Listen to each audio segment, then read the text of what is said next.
सेवा करते हैं राधा माधव की सखी और सखा के रूप में, तो ये कौन बन जाते हैं? प्रिय नर सखा या सखी के रूप में सेवा करते हैं राधा माधव की। और यही गौर बिना क्या हो जाते हैं? रघुनंदन। आपको समझ में आता है? ये सुन हो गए। तो ये रघुनंदन, जैसे आपको पहले बताया कि श्रीमद् भागवतम में बताया गया कि इसके 13वें अध्याय के 4थे श्लोक में आप पढ़िएगा, उनका भाव, श्लोक का भाव में बताया। श्लोक के जो तात्पर्य है वो श्लोक का भाव, जिसने जन्म जन्मांतर भगवान की सेवा की है, श्रवण किया है, कीर्तन किया है ना, तो फिर उसका फल क्या है? शुद्ध वैष्णव के चरित्र का गुणगान सुनने का मौका उसको प्राप्त होता है। तो हम ऐसे नहीं सोचना चाहिए कि हम बहुत भगवान की कथा सुने हैं ना, तो हम बड़े महान भक्त हैं। ये भगवान की कृपा से हमें मौका मिल जाता है सुनने को, प्रभुपाद जी की कृपा से। जैसे प्रभुपाद जी कृपा खोल के बात है, प्रभुपाद जी कोई छुपाया, कुछ छुपाई नहीं, जो महान मंत्र सबको दे दिए, कोई चीज प्रभुपाद जी नहीं छुपाई। प्रभुपाद जी को पूछते थे कोई मंत्र या कुछ ऐसी चीज, मैंने सब कुछ लिख दिया, बता दिया, सब कुछ। बस आप क्या कीजिए, शास्त्रों को पढ़िए, भगवान। तो इस प्रकार से हम देखते हैं कि कितना जल्दी इतने महान वैष्णव जिनको कौन ढूंढ सकता है या बोल सकता है, बताइए। इसका प्रभुपाद जी ने हमें प्रस्तुत किया, नहीं तो कौन रघुनंदन कौन जान सकते थे? प्रभुपाद जी को कौन जान सकते थे? तो ये वैष्णव की कृपा से हमें सुलभ हो जाता है। तो रघुनंदन ठाकुर जो है, ये इनका कौन थे आपको बताया। तो अभी मुकुंद जो थे इनके पिता, इनका नाम क्या था? रघुनंदन के पिता का नाम मुकुंद। ये तीनों भाई थे, कौन कौन थे? तीनों भाई कौन कौन थे? उद्धव जी, नरहरि सखा और माधव, वेरी गुड। और अभी तो नाम मुकुंद। तो मुकुंद जो थे, एक समय क्या हुआ, उस समय मुगल सरकार थी, आप समझ जाए, मलिक है ना। तो उनका सिंहासन बहुत ऊपर होता था, बहुत ऊपर होता था। मलिक सिंहासन में ऊपर ही रहते थे, मुगल बादशाह है। तो उनको बुखार हो गया, वो बीमार हो गए। तो जब बहुत ज्यादा बुखार हो गए, तो मुकुंद जी थे, मुकुंद जो थे वो क्या थे? डॉक्टर थे, वैद्य थे, डॉक्टर थे, नर्स शास्त्र का उनको ज्ञान था। तो राजा ने बुलाया, मुगल बादशाह ने बुलाया मुकुंद को, तो वो आए और राजा की जो नस वो पकड़ी है ना, तो देखा ये राजा तो बीमार है ना, तो इस तरह नस पकड़ लेते हैं। लेकिन आप देखो जब राजा बैठता है अपने दरबार में, है ना, तो क्या क्या होता है दरबार में? देखा है, अभी तो एसी आ गए, सब कुछ आ गए, पहले ऐसे नहीं था। मोरपंख से हवा लेना, चादर बुलाना और छाता पकड़ के खड़ा रहना। तो एक व्यक्ति छाता पकड़ के खड़ा था और दूसरे जो व्यक्ति थे वो मोरपंख से क्या कर रहे थे? हवा दे रहे थे। किसको? मुगल को। किसको? मुगल बादशाह वो हवा दे रहे थे। तो जब हवा दे रहे थे, तो जो मुकुंद थे उनकी दृष्टि किस पे पड़ी? मोरपंख पे पड़ी। जब हवा दे रहे थे तो उनकी दृष्टि किस पे पड़ी? मोरपंख। आपको बताए रहे थे कि इनको ये बीमारी है और उपचार बता रहे थे, लेकिन जैसे ही मोरपंख पर उनकी दृष्टि पड़ी मुकुंद की, वो क्या हो गए? फिर तो अश्रुधारा प्रकट हो गए, है ना, और रोमांचित हो गए, इतने भाव में हो गए कि मूर्छित होकर गिर गए। अब इतना बड़ा ऊंचा आसन और नीचे से धड़ाम करके सीढ़ियों से नीचे गिर गए। तो आप देखिए इससे क्या हमें सीख मिलती है? एक भगवान का जो शुद्ध भक्त है ना, वो मोरपंख को भी देखकर कृष्ण का स्मरण करते हैं। तो ब्रह्मा जी के श्लोक में क्या, कौन सा श्लोक है? सुबह गाते हैं गोविंद माने पूछो, बोलिए बोलिए, वेणुकावली अरविंद दिनाया तक्षण। तो इस प्रकार से भगवान क्या करते हैं, अपने जो मुकुट धारण करते हैं क्या करते हैं, मोर पंख धारण करते हैं भगवान। तो उनको भगवान का स्मरण हुआ है, इसलिए मूर्छित होकर गिर गए। इसलिए आप देखिए गजेंद्र की कथा आपने सुनी है, कौन से स्तर में है? जोर से बोलो। 8वें स्तर बोले है कि नहीं कंफ्यूज है, 8वें स्तर में। तो उसमें आप देखिए गजेंद्र में फूल को देखकर भगवान का स्मरण। हम क्या सोचेंगे, अगर हमारे जीवन में कष्ट है तो कष्ट दूर करो, फिर हम आपकी भक्ति करेंगे। लेकिन जो भक्त होता है उसी स्थान में जो भी कुछ मिलता है वो भगवान को क्या करते हैं, अर्पित करते हैं। भगवान को उस फूल में भी भगवान का दर्शन किया। कष्ट की अवस्था हो उसमें भी भगवान का कृपा देते हैं, या उसकी अवस्था में भी भगवान की क्या करना चाहते हैं। गोपाल कृष्ण महाराज का व्यास तो मैं जब गया था 2007 की बात है, तब ब्रह्मचारी तो गौरंगा प्रभु दूसरे कमरे में बैठे थे, अशोक अजय गौरंग। तो महाराज लेके बोले थे, तो उन्होंने कहा कि जाओ आप सेवा करो। मैंने कहा महाराज नहीं जाओ, तो जिसे गया तो महाराज के चरण को स्पर्श किया तो बोले गौरंगा, क्या बोला, सूजन थी उनके पैर में। और जो दशरथ प्रभु थे उन्होंने अजय गौरंग प्रभु को डांटे, आपने क्यों प्रभु को भेजा? अभी तो महाराज सिर्फ लेटे थे। तो आप देखेंगे जो भगवान के भक्त हैं, कितना शरीर में कष्ट है लेकिन फिर भी सेवा में रत रहते हैं, ऐसी भी अवस्था में। क्योंकि हमारे सामने उदाहरण है, ये तो हम कथा करके बता रहे हैं, आपके स्तर में 5,000 साल पुरानी बात कर रहे हैं, लेकिन आज भी हम कितने भाग्यशाली हैं कि ऐसे भी वैष्णव हैं, प्रभुपाद जी के डिसाइपल, जो अपना पूरा जीवन समर्पण कर दिए। उनके दर्शन भी हम कर सकते हैं, बताओ कितने भाग्य की बात है। हम तो इसे सोचते हैं कि प्रभुपाद जी के दर्शन नहीं किए, या लेकिन उनके शिष्य भी उसी प्रकार से प्रभावशाली है, क्योंकि प्रभुपाद जी के पूरी तरह समर्पित शिष्य, तो वो हर चीज में भगवान का दर्शन करते हैं। तकलीफ में तो दबाए हम तो एक आउच नहीं, ये अलग अलग प्रकार से नहीं, बेवकूफ गधे मेरा पैर में सूजन थी दबा दिया, इसका कुछ नहीं। उनके महाराज ने बोला गौरंगा, और 5 मिनट कहते थे ऐसे कुछ, माया को समय दे दिया। जो इस समय को भी ऐसे बोलते हैं, अच्छा आपने जगह दी, क्योंकि दशावतार प्रभु ने बताया कि महाराज बहुत ट्रैवल करके आए, तो ये बहुत अमीर जो है, ऐसा नहीं है कि 5-5.5 साल पहले की बात है। अभी भी हम जो है अनुभव कर सकते हैं, जो सीनियर भक्त हैं, जो वहाँ सेवा करते हैं, है ना, यूट्यूब में वो दर्शन को देख सकते हैं, सुन सकते हैं कथाओं को, जो हमारे वैष्णव आचार्य उनके जीवन में। तो इस प्रकार से ये जो इस तरह से हमने गजेंद्र का बताया, इसी तरह से माधवेंद्रपुरी है। माधवेंद्रपुरी जैसे बातों को देखते थे घनश्याम, वो देखकर मूर्छित हो जाते थे। देखकर क्या हो जाते थे, मूर्छित हो जाते थे। बताइए, तो भगवान का हर जगह दर्शन करना है। और जब वो मूर्छित हुए तो फिर राजा क्या हुए, अपने सिंहासन से उठ के खड़े हो गए और नीचे आए। नीचे आकर उन्होंने मुकुंद को हवा दी और पानी छिड़का, उनको होश में, तो होश में आए तो उन्होंने कहा आपको क्या हो गया था? हम देखो भगवान के प्रेम में अश्रुधार। उन्होंने कहा नहीं, मेरी नदी की बीमारी है ना, जिसको चप्पल सुखाया जाता है, लेकिन कुछ और भी फोड़ते होते हैं। उन्होंने छुपाने के लिए इस भाव को मिट्टी की बीमारी है, तो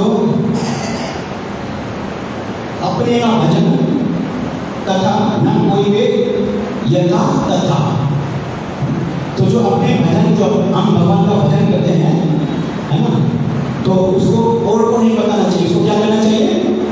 छुपाना चाहिए। जैसे कोई व्यक्ति करोड़पति हो, कोई करोड़पति हो और वो आम सा जो है चड्डा पहने, टी शर्ट पहने और जो है रुमाल डाल रहे और उसके पास करोड़ों की खेती हो, है ना, करोड़ों रुपए उसको, वो घोड़े में डाल के चलेगा, कोई उसको पकड़ेगा? उसको कोई समझेगा कि इसके पास है ना। लेकिन कोई व्यक्ति धनी हो, सूट बूट में हो, तो कोई भी उसको क्या कर सकता है? पकड़ कर, ये धनी, इसके पास काफी धनी हो सकता। तो जो करोड़पति है वो रोड़पति है ना। तो इस तरह भक्त क्या करते हैं, इतनी सारी सेवा करने के बावजूद भी क्या करते हैं, है ना, कुछ सेवा उनसे होती नहीं, भगवान से प्रार्थना करने के ज़्यादा से ज़्यादा जप हो, लेकिन जो नहीं करते वो चिल्लाते रहते हैं, सुबह 4 बजे उठता हूँ, ये करता हूँ, मैं वो करता हूँ। लेकिन हमें इस कथा से पता चलता है मुकुंद कि उनके अंदर ये भाव प्रकट हो, लेकिन वो छुपा रहे हैं। वो क्या बोल रहे हैं? मुझे बीमारी है दिल्ली, इतने महान कृष्ण। तो पुत्र कैसे होंगे? तो उनके पुत्र थे रघुनंदन। तो ये गोपीनाथ जो बिगड़ा है, गोपीनाथ की वो भाव और प्रेम से सेवा करते थे। ये गोपीनाथ तो जो है इतना प्रेम से सेवा करते थे कि इनके बिना रह नहीं सकते थे। और जो उनके पुत्र थे, मुकुंद के जो पुत्र थे, वो क्या नाम था उनका? रघुनंदन। उनको भी बचपन से ये ट्रेनिंग दी थी। असल में बचपन में ट्रेनिंग तो दी थी, लेकिन उनके चाचा थे, न रह नहीं सका, उन्होंने ज्यादा उन पर कृपा की थी। जो 3 भाई थे, क्या नाम था? मुकुंद और नरहरि, सरकार और माधव। तो इस प्रकार से रघुनंदन, एक समय क्या हुआ, जैसे आपको शुरू में बताया कि राजा की तबीयत ठीक नहीं, बादशाह की, है ना, बुखार था। अब दूसरी दफा क्या हुआ कि राज्य के काम से उनको जाना था, इसको मुकुंद को। और मुकुंद ने कहा रघुनंदन से कि बेटा क्या करो, भगवान को अच्छी तरह भोग लगाए। क्या करना? भगवान को, है ना, भगवान को अच्छी तरह से खिलाना, प्रेम पूर्वक। ठीक है, मैं जा रहा हूँ किसी कार्य से, जी पिताजी। तो रघुनंदन जो जैसे आपको पता है, नरहरि सरकार और वैष्णव भक्त थे, और मुकुंद को भी पता था कोई आम नहीं रघुनंदन। जैसे कि आपको बताया ना, रघुनंदन कौन थे आप बताइए? प्रद्युम्न के अवतार और कृष्ण लीला में प्रिय नपुंसक था ये सभी, और गौर लीला में रघुनंदन, विष्णु तत्व भी हैं और भगवान की समझ, तो कितने महान रघुनंदन। तो इस प्रकार से रघुनंदन जो थे उनको उनको बोल के कहा चले गए। और जब चले गए तो रघुनंदन जो है, माता ने जो है प्रसाद भगवान के लिए स्वादिष्ट व्यंजन, हम उनका नाम नहीं लेंगे, कथा से तो लेकिन पेट नहीं भरता, इसलिए भक्त अच्छा वो बताते हैं ना, सुनाने का मंत्र और जगाने का मंत्र। जब सुनाना हो तो बोलो ओम नमो भगवते वासुदेवाय, सो जाओ। जगा महाप्रसादे गोविंदे, ये जागने का मंत्र है। 2 मंत्र है, सुनाने का और जगाने का। तो ये भगवान के लिए भोग दे और बड़े प्रेम से लेकर रघुनंदन गोपीनाथ के पास रखे, है ना। तो वैसे मंत्रों का उच्चारण करके शुद्धि वगैरह होती है, ये सब सीखे थे। लेकिन पिताजी ने फोर्स किया था भगवान को खिलाना, प्रेम से खिलाना। तो भगवान के पास रखे और इस प्रकार से मंत्र वगैरह, वो ब्राह्मण निश्चित किए थे, सब कुछ जो संस्कार वगैरह होता है, सब कुछ भौतिक और आध्यात्मिक तो दोनों तरह से शिक्षा दी है। नरहरि सरकार ने भी बड़े बड़े भक्त थे, तो भगवान के पास रखे और गोपीनाथ मंत्र वगैरह बोले 5 मिनट हो गए, तो थाली वैसी की वैसी पड़ी हुई है, कैसे खाते हैं, जैसे ब्रह्म संहिता में बताया गया है ना,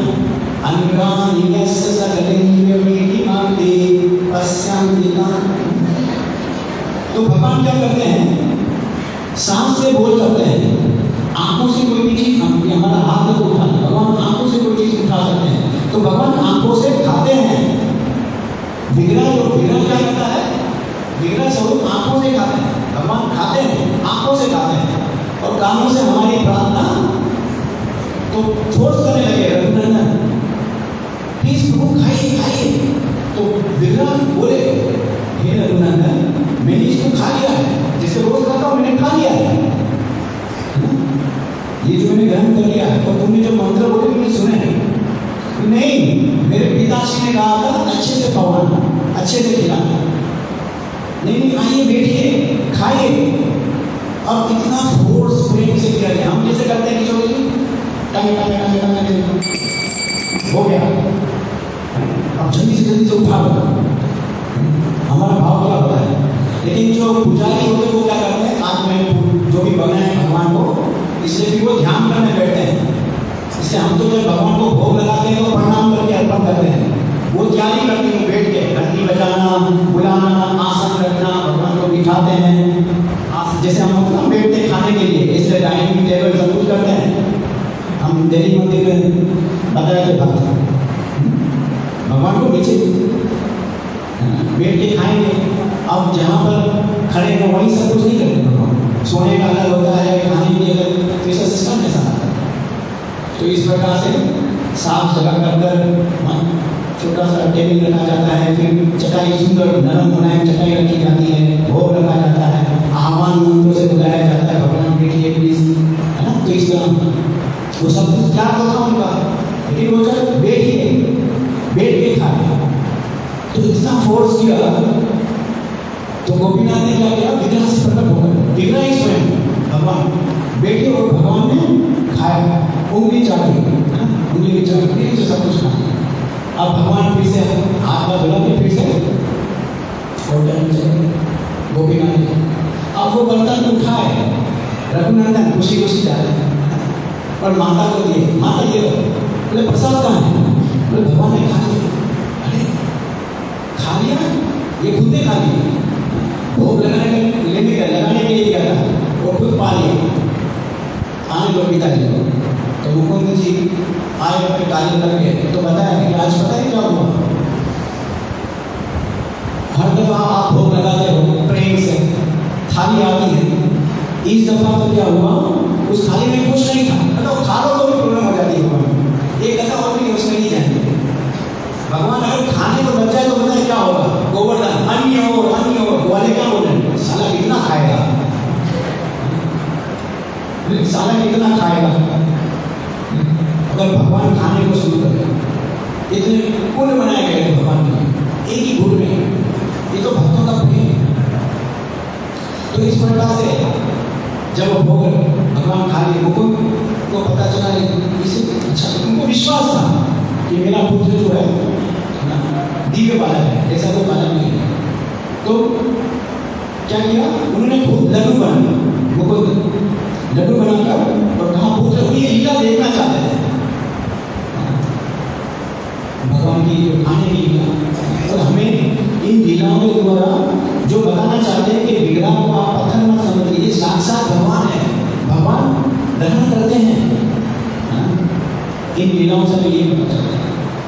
तो इस प्रकार से क्या हुआ कि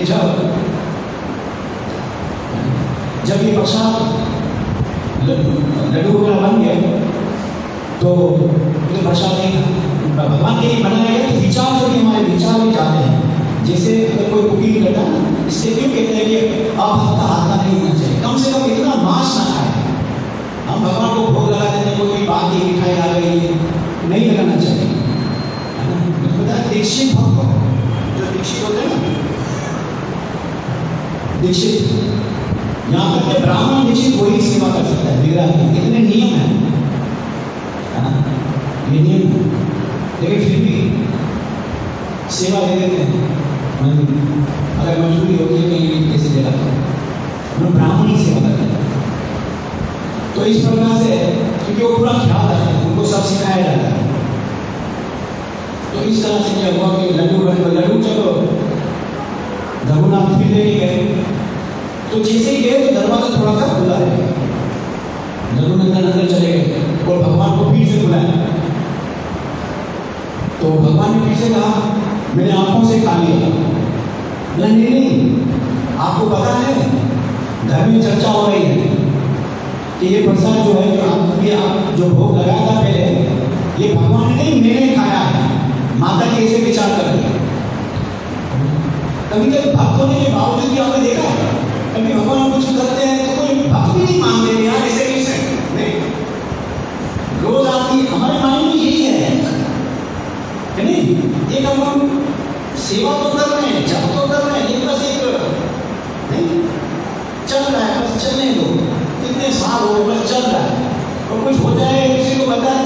वैसे तो बताना नहीं चाहिए, छुपा नहीं चाहिए। माधव गुरु की कथा सुनते हैं, कीर्त जो गोपीनाथ के, यहाँ तो क्या करते हैं हम फेसबुक सभी जगह फेमस कर देते हैं।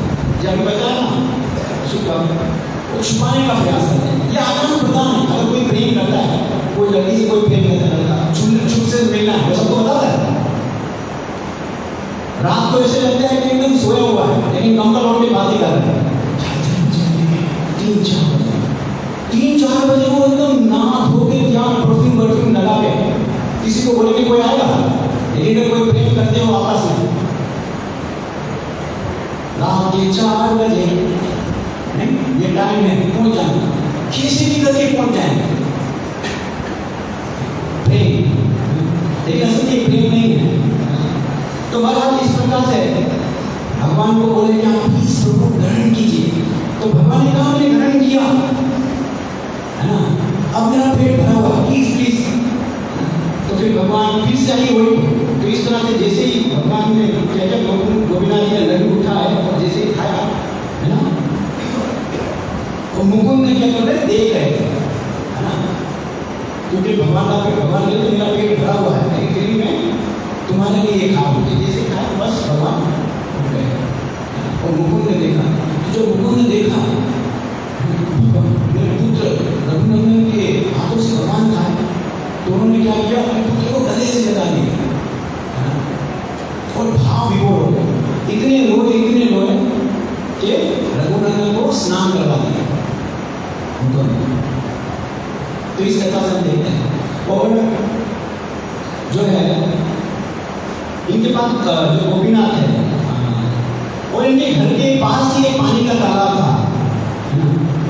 तो नरहरि सरकार, जैसे 3 भाई थे ना, नर और चाचा थे इनके, तो नरहरि सरकार ने क्या किया, एक समय बोर लेकर उस जल में, उस तालाब में क्या किया, उस तालाब का पानी लेकर है ना, उस पानी लेकर उसको शरबत बना दिया, पानी को शहद बना दिया। एक तरह से पानी को शहद बना दिए और गौर पिता को क्या किया, अर्पित किया। तो ये पुष्करणी तालाब था। क्या नाम था इसका, पुष्करणी।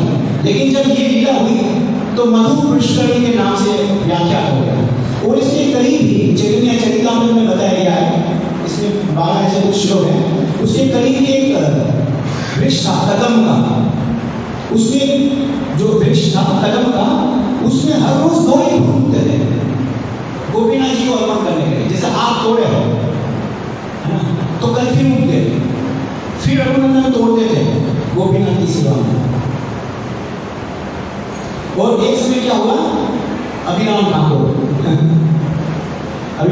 के बारे में आपने सुना होगा। अभिराम ठाकुर जिसको भी प्रणाम कर देते हैं, अगर शालिग्राम भी हो, अगर लोकल हो है ना, तो उसके 2 टुकड़े हो जाते हैं। जिसकी प्राण प्रतिष्ठा जब प्रमाणित ना हो, कोई भी विग्रह हो कृष्ण का, तो उसके 2 टुकड़े हो जाएंगे।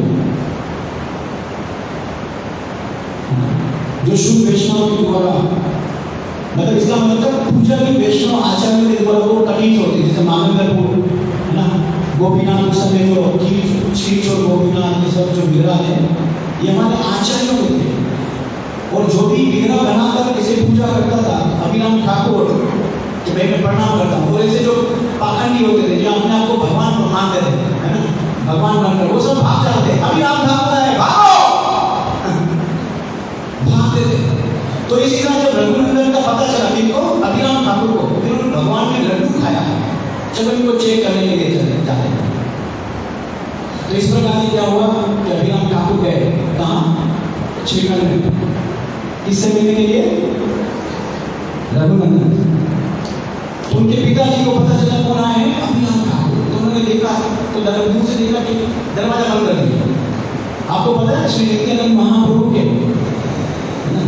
8 बेटे मर गए थे नित्यानंद महाप्रभु के। अभिराम ठाकुर आते थे, देखो प्रणाम करो तो बच्चा मर जाता था, प्रणाम करने। वीर चंद्र जो प्रकट हुए तो प्रणाम किए तो कुछ नहीं हुआ। इसलिए नित्यानंद महाप्रभु की 2 पत्नी थी ना, क्या नाम था? जानवर देवी। तो वो दुखी है। इस तरह से मतलब अभिराम ठाकुर प्रणाम करते थे तो इस प्रकार से उन्होंने छुपा दिया। लेकिन दरवाजा खटखटाया, मुकुंद ने दरवाजा खोला, बोले रघुनंदन से मिलना है। तो मुझे पता है वो यही है, अंदर ही है। फिर अभी अंदर आने दिया तो जैसे ही उनको प्रणाम किया तो कुछ नहीं हुआ। रघुनंदन ने भी प्रणाम किया और दोनों ने नृत्य किया, हरे कृष्णा कृष्णा कृष्णा हरे हरे, हरे राम राम राम। रघुनंदन ठाकुर ने इतनी जोर से छाप लगाई कि उनके पैर का जो झांझर था वो 4 मील दूर जाके गिर गया। कितना? 4 मील दूर जाके गिर गया। दोनों इतने नृत्य कर रहे थे प्रेम के साथ। इस प्रकार से तो कुछ भी है, लेकिन उसके बाद वंशीदास ठाकुर, वंशीदास बाबा जी महाराज, ये नरोत्तम दास ठाकुर की परंपरा से आए हैं। श्री रघुनंदन ठाकुर तिरुभाव महामहोत्सव की जय। तो वंशीदास बाबा जी महाराज जो है उनकी नकल कोई भी नहीं कर सकते थे। उनकी नकल करना मतलब या उनको उनके कार्यकलापों को देखना भी पतन हो जाएगा, क्योंकि उनके प्रति हम अपराध कर बैठे हैं। लेकिन यहाँ हम समझेंगे तो प्रभुपाद की कृपा से, हमारे वैष्णव की कृपा से ऐसे भी आचार्य थे जिनका संग करने के लिए स्वयं भक्ति सिद्धांत महाराज जो प्रभुपाद के गुरु थे और वंशीदास बाबा जी महाराज उस समय दोनों थे, मिलते थे। मतलब भक्ति सिद्धांत महाराज दूर रहते थे और अपने शिष्यों को भी कहते थे कि आप वंशीदास बाबा जी महाराज के पास मत जाइए, अपराध हो जाएगा, अपराध कर देंगे आप। तो बताया जाता है बांग्लादेश में जो जमालपुर जिला है और मस्जिदपुर स्थान में प्रकट हुए। ये शास्त्रों में बहुत ही निपुण थे। चरितामृत को पूरा याद था, है ना, और शास्त्रों में बहुत ही ज्यादा निपुण थे। इनके पास जो नरोत्तम दास ठाकुर की परंपरा से आए थे, तो नरोत्तम दास ठाकुर के 2 शास्त्र थे। वो कौन से थे? एक तो प्रार्थना, एक प्रेम भक्ति चंद्रिका, 2 शास्त्र। तो ये जो प्रार्थना है इसमें हम गाते ना, श्री गुरु चरण पद्मा, इसी शास्त्र से लिया गया है। असल में श्री गुरु चरण पद्मा ये कितनी कड़ियां हैं? ये असल में 108 है, इसमें से लिखी गई। इसलिए प्रभुपाद जी ने हम पर बहुत कृपा की है। आप भागवत गीता भी पढ़ते हैं ना, तो उसमें भागवतम के भी श्लोक डाल दिए हैं, चरितामृत के भी डाल दिए हैं। आप मतलब भागवत गीता पढ़ते हुए भी भागवतम पढ़ रहे हो, चरितामृत पढ़ रहे हो, भक्ति रसम सिंधु पढ़ रहे हो, उपदेश अमृत पढ़ रहे हो। देखो कितनी कृपा है प्रभुपाद जी शास्त्र में ये। और जो भी श्लोक उठा लो भागवत गीता है, भक्तों टेंशन में नहीं लेते हैं। कृष्ण भावना होगी, कृष्ण भावना होगी, कृष्ण भावना होगी। जो आप वो टेंशन में लेते हैं ये क्या है और बहस करते रहते हैं। तो इस प्रकार से वंशीदास बाबा जी महाराज वंशीदास बाबा जी महाराज शास्त्रों में बहुत ही निपुण है। ये गृहस्थ थे, इनकी छोटी आयु में विवाह हो गया था, उनका छोटा सा ही बच्चा था, लेकिन इन्होंने छोड़ दिए थे। और ये नवदीप आ गए थे। कहां से नवदीप आ गए थे? जिला जमालपुर है ना, मजीदपुर जो गांव था वहां को छोड़कर ये नवदीप आ गए थे। और इनकी दिशा, उन्होंने फिर दिशा ले ली। इनके पास 6 विग्रह थे। कितने विग्रह थे? 6 विग्रह थे। गौर निकाय, गदाधर, कितने हो गए? गौर निकाय कितने हो गए? गदाधर, राधा कृष्ण 5 हो गए, और बाल गोपाल। ये इनके पास 6 विग्रह है, और ये 6 विग्रहों का खुद ही प्रसाद बनाते थे। सबका अलग अलग बर्तन था, और ये सेवा में इतने व्यस्त रहते थे, इतने व्यस्त रहते थे कि शाम कब होती है, दिन कब होता है, वो पता ही नहीं चलता था। भगवान के लिए हार बनाना, भगवान के लिए है ना कुकिंग करना, और वो प्रसाद भी बना लेते थे। एक चीज को चुन चुन कर साफ करके उनको देखना भाग नहीं करता। जो सुबह का खाना था वो शाम हो जाती थी, और शाम का खाना सुबह हो जाती थी। इस प्रकार से इतने मतलब बिजी उनका शेड्यूल, मतलब सेवा में लगे रहते थे। तो एक समय क्या हुआ कि वो सुबह के 9 बजे भगवान को भोग लगा, भगवान का भोग लगा रहे थे। तो एक नरोत्तम नाम के आचार्य उनके पास आए और कहा, बाबा जी ये समय बहुत अच्छा है, आपका भोग लगाने का ये समय। बोले समय क्या होता है मुझे नहीं पता, अगर आप 9 बजे का कहते हो ना, तो ये विग्रह उनके विग्रह है ना, तो अपने विग्रहों को देखकर कह रहे हैं, हे गदाधर तुम्हें अगर 9 बजे प्रसाद चाहिए ना, हे गौर निकाय, तो गदाधर तुम जाओ भिक्षा मांगो और फिर पकाओ, फिर गौर निकाय को खिलाओ। बाल गोपाल तुम जाओ भिक्षा मांगो, दूध पी लो, तुम ही पी लो, है ना।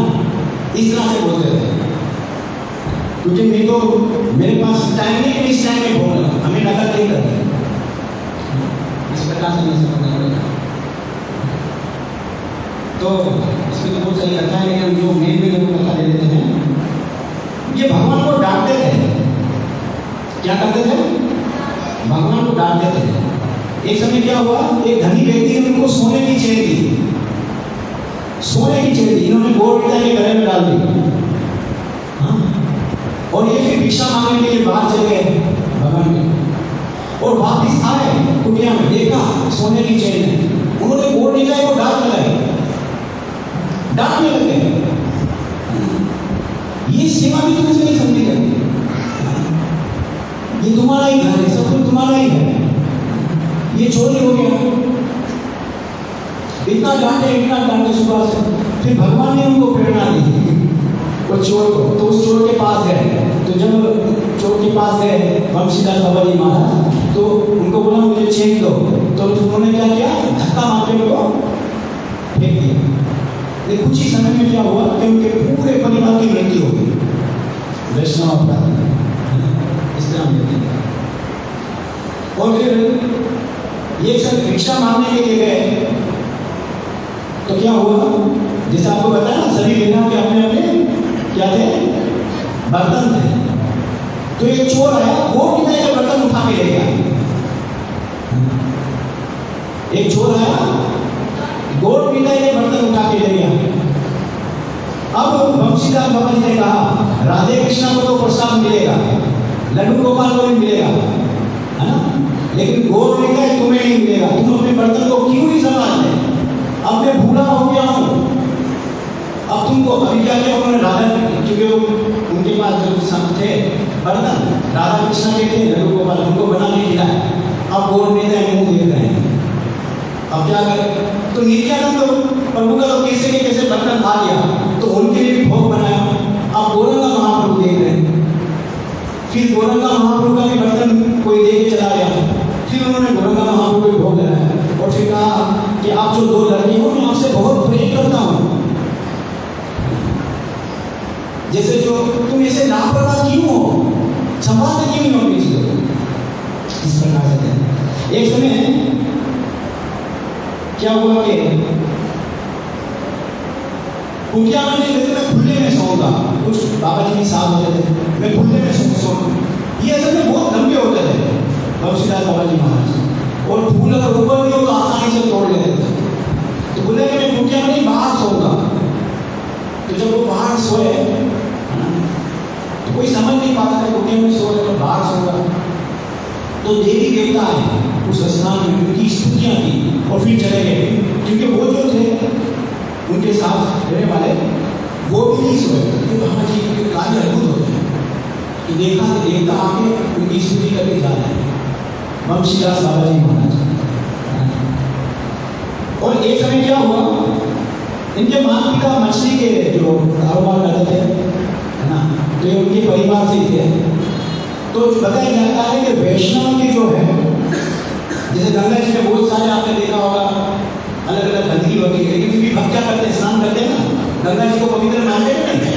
तो इसी तरह वैष्णव काला दिखता हो और कभी कोई बीमारी लग जाए तो हमें नहीं देखना चाहिए। वो कृष्ण की सेवा करता है वो देखना चाहिए, यानी तो अपराध होते हैं इंसान। हम वैष्णव में कोई बीमारी लग जाती है, कुछ देखो, है ना, मेरा बाप या मेरा दादा भी उस बिस्तर में लेटा हुआ है और गुरु जी भी लेटे हुए, करुणा में दोनों लेटे हुए एक ही जगह है। तो हमारी बुद्धि इस तरह नहीं है, तो ये हमें समझना पड़ेगा। तो ये मछली, एक मछली बेचने वाली आई उनके पास, और मछली जो है वो डबल मछली बहुत अच्छी है। तो आप इसको लीजिए, इसको कह रहे हैं वंशीदास बाबा जी महाराज। तो उन्होंने देखा तो उनकी खाने की इच्छा हो गई, मछली खाने की इच्छा हो गई। ये हमारे लिए शिक्षा है, हमारी तो होती रहती है लेकिन उनकी नहीं होती, लेकिन हमें शिक्षा देने के लिए। लेकिन उनका भाव बहुत ऊपर है। तो उन्होंने क्या किया, अपने आप को कोसने लगे, मैं इतना भगवान का हर समय भजन करता हूँ, भगवान का नाम लेता हूँ, मेरी इच्छा कैसे हो गई। डांटने लगे, चले गए अपने छेद गिरा के पास कि मैं पूरी तरह आप में समर्पण हूँ, मैंने अपना तन मन सब कुछ समर्पित। मन की विचार कैसे आया, आप मेरी रक्षा क्यों नहीं करते हैं, हे गौर निताय, हे राधे कृष्ण। इस प्रकार से चिल्लाने लगे, बोले आज मैं आपको दंडित करूंगा। इतना जोर से बोले सब इकट्ठा हो गए। इन 6 के 6 विग्रह उन्होंने रस्सी से बांधे और फिर 6 को गंगा जी में डाल दिए और फिर इसमें पैर रखकर खड़े हो गए, है ना, और बोलने लगे। तो फिर भक्ति सिद्धांत महाराज के बहुत से शिष्य वहाँ इकट्ठे हो गए, जमा हो गए। फिर भक्ति सिद्धांत महाराज को बताया, इसलिए भक्ति सिद्धांत महाराज ने कहा कि वंशीदास बाबा जी महाराज जो है इनकी क्रिया मुद्रा आप समझ नहीं पाएंगे, इसलिए अपराध होगा, इसलिए नहीं किया है, इससे दूर रहिए। तो भक्ति सिद्धांत महाराज वंशीदास बाबा जी महाराज को टाइम पर खाना देने के लिए, प्रसाद देने के लिए जो है अपने शिष्य को भेजते थे, पर लेके आ जाओ, हमसे कोई बात नहीं करो। तो थोड़ा वो भी कहता है कि साथ में तो जब जगन्नाथ रथ यात्रा चलता था, जगन्नाथपुरी में जगन्नाथपुरी गए और जगन्नाथ भगवान के सामने रथ चल रहा है, तो ये सामने से खड़े हो गए, रथ रुक गया, कितना धक्का मारे, कोई चल नहीं रहे। इन्होंने कुछ बात की जगन्नाथ भगवान से, फिर चले गए तो रथ भी चलना शुरू हो गया। एक भक्त ने सवाल पूछा, एक भक्त ने वंशीदास बाबा जी महाराज से सवाल पूछा, सबसे बड़ा खतरा क्या है, सबसे बड़ा, आप क्या बोलेंगे, सबसे बड़ा खतरा क्या है? मृत्यु। उन्होंने बोला वैष्णव अपराध, जो हम छोड़ते नहीं, ये जन्म जन्म का हमारा अधिकार है वैष्णव अपराध करना। उन्होंने डायरेक्ट बोला वैष्णव अपराध। इनसे एक और सवाल पूछा, ये जवाब नहीं देते थे, लेकिन कभी कभी जो बोल देते थे कि भगवान का दर्शन, हम भगवान का दर्शन करना चाहते हैं तो क्या करना चाहिए, क्या करना चाहिए? तो उन्होंने एक ही शब्द बोला, रोना। क्या करना चाहिए? हरे कृष्णा कृष्णा कृष्णा हरे हरे, हरे राम राम राम हरे। गौर गोविंद महाराज, प्रभुपाद के डिसाइपल के बारे में आपने सुना होगा, गौर गोविंद महाराज। तो गौर गोविंद महाराज बताते थे कि हमने एक स्कूल खोला है, क्रदन का, क्रदन रोने का एक स्कूल खोला है। हमें रोना नहीं आ रहा, इसलिए रोना है। यहाँ तो जमा नहीं बढ़ी, तो इसलिए हमें प्रयास करना पड़ेगा। तो आज जो है, जैसे आपने रघुनंदन और बंशीदास बाबा जी महाराज के दिव्य भाव के बारे में सुना, तो आज हरे कृष्ण महामंत्र के द्वारा इनसे प्रार्थना करेंगे कि इन जो रघुनंदन जो भगवान के प्रति इनको इतना प्रिय था कि स्वयं भगवान आके स्वीकार करे, और पिताजी ने भी देखा, माता जी को भी बता दिया मुकुंद ने कि पता है भगवान खाए। आप विश्वास नहीं कर रही थी ना, उसके आगे जब मुकुंद ने देखा और फिर अपनी पत्नी को भी बताया कि भगवान ने ग्रहण किया है, वो भी भाव हो गई अश्रुधारा आंखों में। सोचे भगवान ने ग्रहण किया है, और हम इतनी समय से भजन कर रहे हैं, जप कर रहे हैं, है ना, क्यों हमारे भजन में आप देखो सुखा सुखा पाएंगे अपराधों के कारण। इसलिए जो गुरु महाराज हमें आदेश देते हैं 4 नियम का पालन करना और 16 माला देखा जाए सबसे बड़ी माला अक्सर बताते हैं कि सेवा का पूछते हैं, सेवा यही बोलते हैं सुबह उठ के ध्यान से जप करना, जब के समय जप नहीं, लेकिन आप सच मन में हाथ रख के बताइएगा हमारा ध्यान पूर्वक जब होता है, बस खाली माला लेके बैठ जाए और जब होता है, वो भी नहीं होता, मोबाइल हाथ में आ जाता है नहीं, या कोई और काम करने शुरू हो जाते हैं। एक दिन हमें अच्छा मान लेंगे, दूसरे दिन, फिर तीसरे दिन, फिर थोड़े दिन के बाद क्या हो जाता है, किसी राम नाम गली गली गली नाम, ऐसा रगड़ा जप हो जाता है, रगड़ा मां। और ये जप को करके जैसे छोड़ देते झांक छूट गई। अब इसका कल ही मुंह देखूंगा, आज तो भाई अब कल देखेंगे। तो इन लक्षणों को हम ज़्यादा जप करने का ध्यान रखें, तो हमें प्रार्थना करनी चाहिए कि हमारा जप अच्छा हो ना, और हम वैष्णव अपराध से बच पाए, जिसे बंशीदास बाबा जी महाराज तो ये हरे कृष्ण महामंत्र के द्वारा प्रार्थना करते हैं, और इसलिए नाम ये प्रभु है, इनके लिए हरे कृष्ण महामंत्र इनके साथ में बोलते हैं, हरे कृष्णा कृष्णा कृष्णा हरे हरे, हरे राम राम राम हरे हरे, हरे कृष्णा कृष्णा कृष्णा हरे हरे, हरे राम राम राम हरे हरे, हरे कृष्णा कृष्णा कृष्णा हरे हरे, हरे राम राम हरे हरे। श्री रघुनंदन देव भाव महाउत्सव की जय। श्री बंशीदास बाबा जी महादेव भाव महाउत्सव